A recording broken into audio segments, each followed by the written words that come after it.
Bom, pessoal, já lancei a crítica sem spoilers do filme do Oppenheimer e agora vamos falar um pouquinho sobre os spoilers desse filme.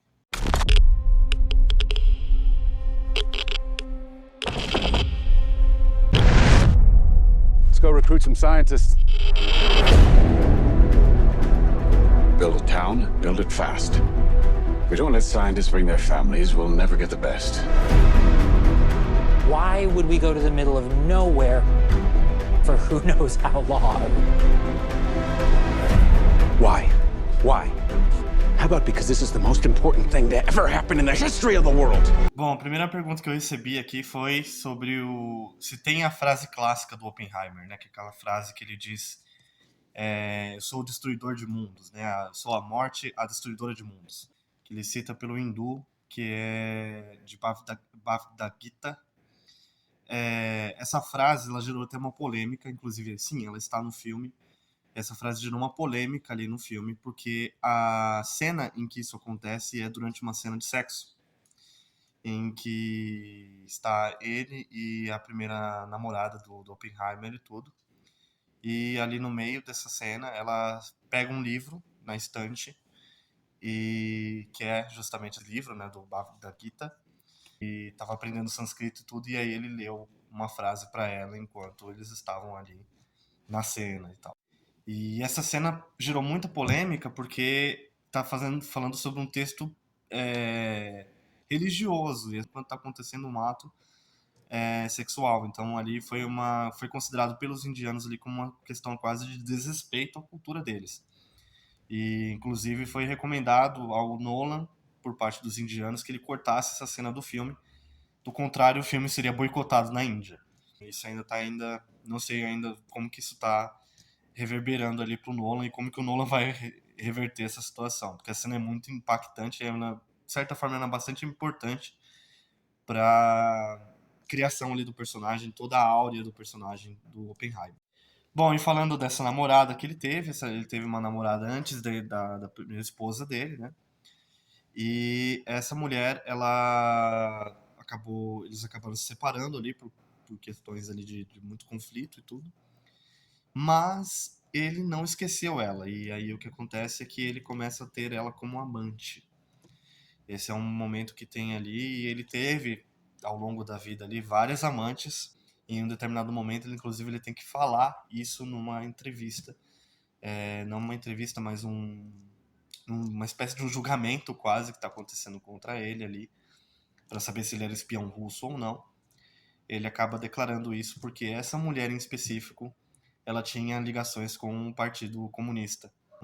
Ele teve que contar essa história bem na frente da esposa dele. Isso ali na retratação, lógico. A cena estava em colorido, então não se tratava de uma cena que foi retirada exatamente como está na biografia dele. Outra pergunta ali que me fizeram também é se tem alguma surpresa no filme, se tem algum plot twist. Né? Não vou querer estragar esse plot twist para vocês, mas tem sim, existe ali um plot twist em relação a dois personagens, que é o personagem do Robert Downey Jr., que é o Lewis Strauss, que ele é uma figura que aparenta ser uma pessoa bastante amiga do Oppenheimer e não é tanto assim. Né? Ele é uma figura um pouco que mexe as coisas pelos bastidores ali, por baixo dos panos e tudo ali. Ele vai fazendo algumas mudanças ali, vai falando algumas coisas sobre o Oppenheimer para o governo, e isso gera esse processo aí sobre a espionagem dele, se ele é realmente espião russo ou não.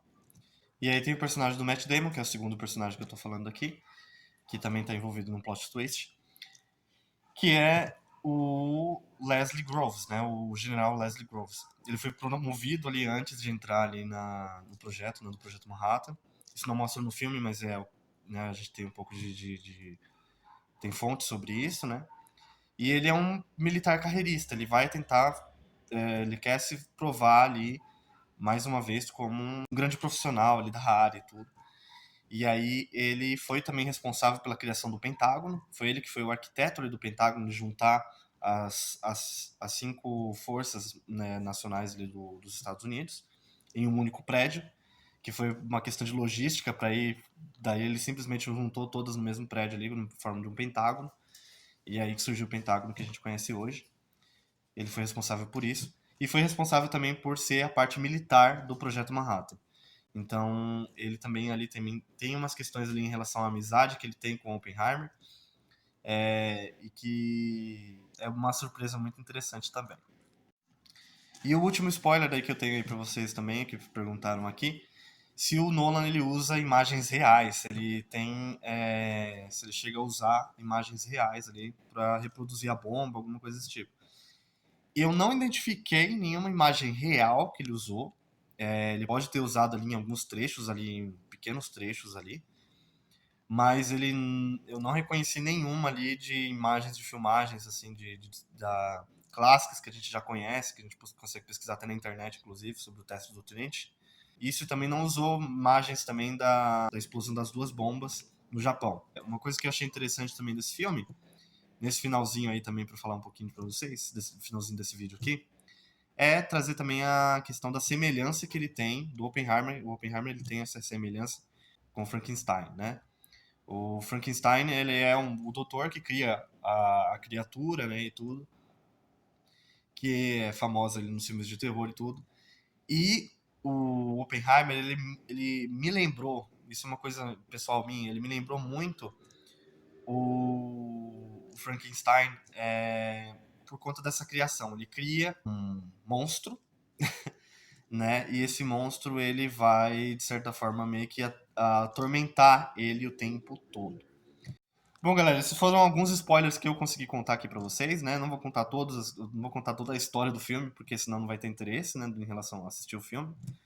Deixem um like aqui desse vídeo, compartilhem com os amigos de vocês, comentem aí o que vocês acharam sobre os spoilers também. Se vocês já assistiram o filme, aqui tá liberado os spoilers, aqui vocês podem mandar os spoilers mesmo nos comentários. Sigam a gente nas nossas redes sociais, todas elas são @cultura de lamparina. E o nosso canal também, se inscreva no nosso canal, que a gente tem aí também. Nós talvez não sejamos um farol para o mundo, mas com toda certeza preservamos a fagulha do conhecimento. Tchau!